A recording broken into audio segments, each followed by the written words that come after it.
Welcome to the Annotated Jack, Non-Productive's late-to-the-party rewatch of Samurai Jack. It's been 15 years since Genji Tartakovsky's groundbreaking animated series first went on the air, and in preparation for its upcoming 5th season, we're rewatching every episode of the original show. Welcome back, everyone, to our Samurai Jack rewatch. I'm James. I'm joined not at all in studio by... Hi, I'm Frank.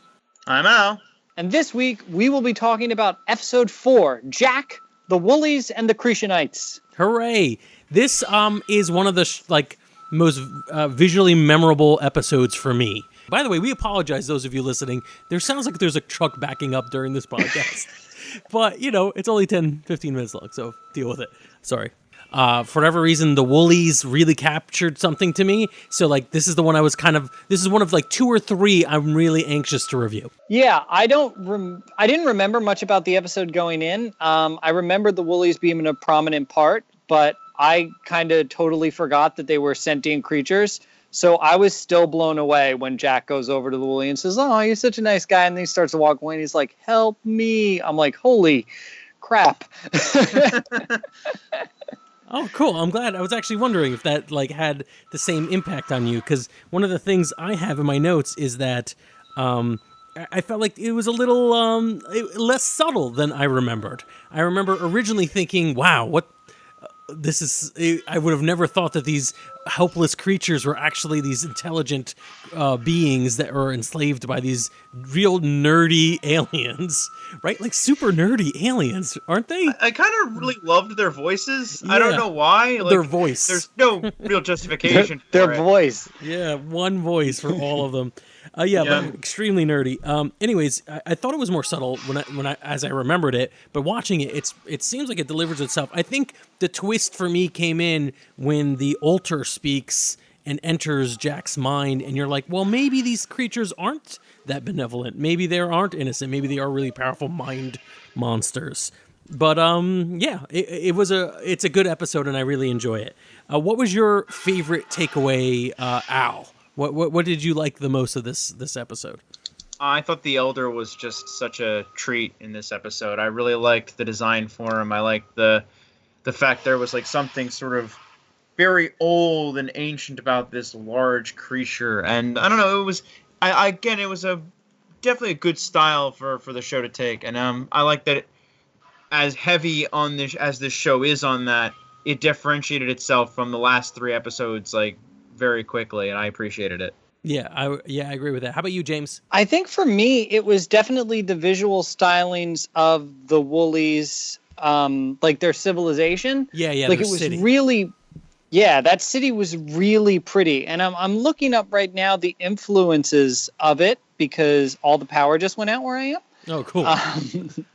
So I lost my webpage.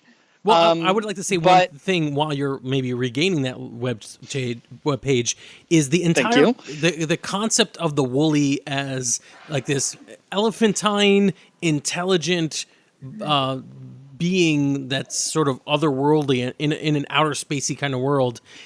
Like I said in the last episode, there's a lot of Conan the Barbarian in Jack. As in Samurai Jack, there's a lot of Howardness in it, like Robert Howard in this, and there is a famous Conan story where he's invading this temple, and trapped inside the temple is this elephantine being that is incredibly wise and perhaps has mental powers. So just nods. I don't know if it's just something I'm projecting onto the story or not, but it really does make it feel like pulpy, and I like that. I really like that effect.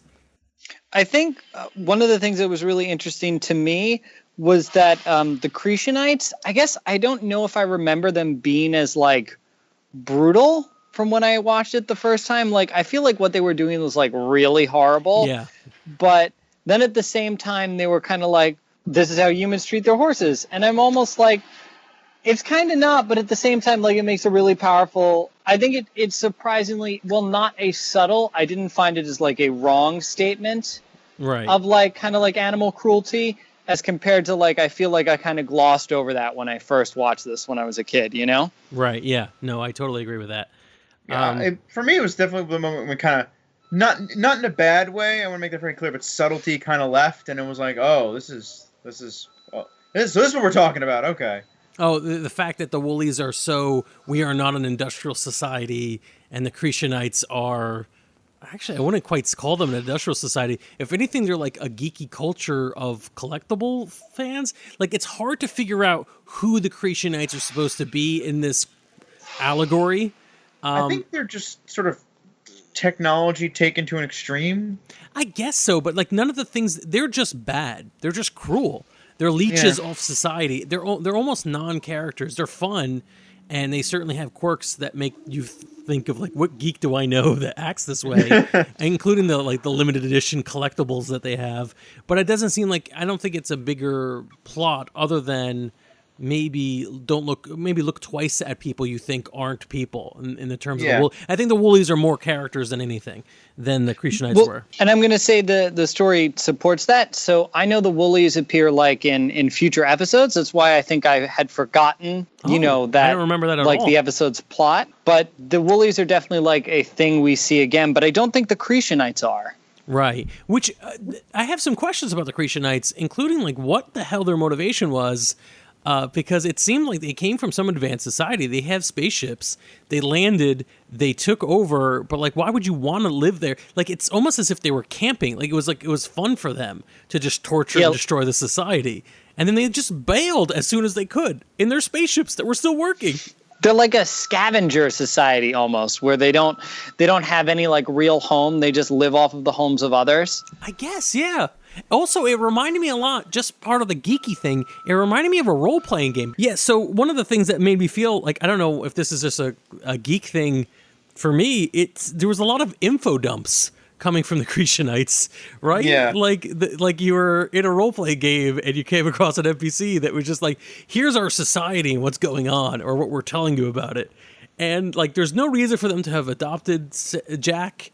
Like, he saved them a Woolie, but they don't seem to care about the Woolies. So, like, it was very weird. It was very much like these were just means to an end for the story. But the story was come over and check out my collectibles. Yeah. Oh, God, that's never use that as a pickup line. I feel like maybe they almost, because they enjoyed things, maybe they viewed Jack as even like a bit of a thing. It's possible. Yeah, so I don't know what the Chritchellites' motivations were, but they're fun. They were interesting, and I really like the style of the beam chains when the orb is actually shattered eventually, and it's like they weren't wearing linked chains, the Woolies, but like you could see like the electricity breaking off of them. I thought that was a really cool effect. And there was something about them standing up, like that about that moment where they're just like consistently forced to be on all fours, like pack animals, and finally being able to be like, oh, I can stand up on my 2 feet and have like it's this weird thing of like being able to use your hands again feels so right. Like I can understand why that feels so freeing in its own way. Right, and like they were in this prostrate position beforehand. They were just forced to kneel constantly. A lot of nice visuals on this episode, and the fact that they don't rely entirely on Jack when the Woolies feel like it's their time to fight back. They are the ones fighting back. Jack is sort of there, and he helps certainly, but he's not like he doesn't just free them. They're fighting back even before they become free of the orb. It's a very interesting story, and a couple things I'd like to bring up. There's a cartoon Yahoo in it where Jack tries to get the Woolly leader to go climb faster, which is hilarious. It's like it's still a cartoon. You still got these little bits. And the hair gag I really liked when he had to pick the lock. Yes. Yeah, that was cool. Just a moment where his hair stays perfectly up as he pulls out the bobby pin or whatever, and then it falls. I did enjoy that. And I think we're going to talk a little bit more about this in future episodes, but the background art on Samurai Jack is amazing. Yeah, it is. It's still stellar. Yeah, it really is pretty, and especially when you get to see a new locale like the tropical jungle city of the Woolies, you really get to see it like shine. But we want to know what your feedback is as well. You just leave a comment on this podcast or on social media or in our fan club on the Non-Pro Fan Club and Facebook. Again, every week we'll be doing another episode of Samurai Jack in honor of the 15-year anniversary of it first coming on the air. And if you're interested in contributing to one of these recordings, again, just reach out to us on our social media platforms, and maybe we could have you as a guest. Ooh. Yeah, it's going to be pretty exciting. We could take that week off.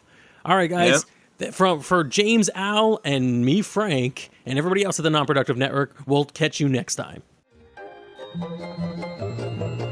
This has been a Non-Productive media presentation. Executive producer, Frank Hablawi. This program and many others like it on the Non-Productive Network is distributed under a Creative Commons Attribution Non-Commercial No Derivatives license. Please share it, but ask before trying to change it or sell it. For more information, visit non-productive.com.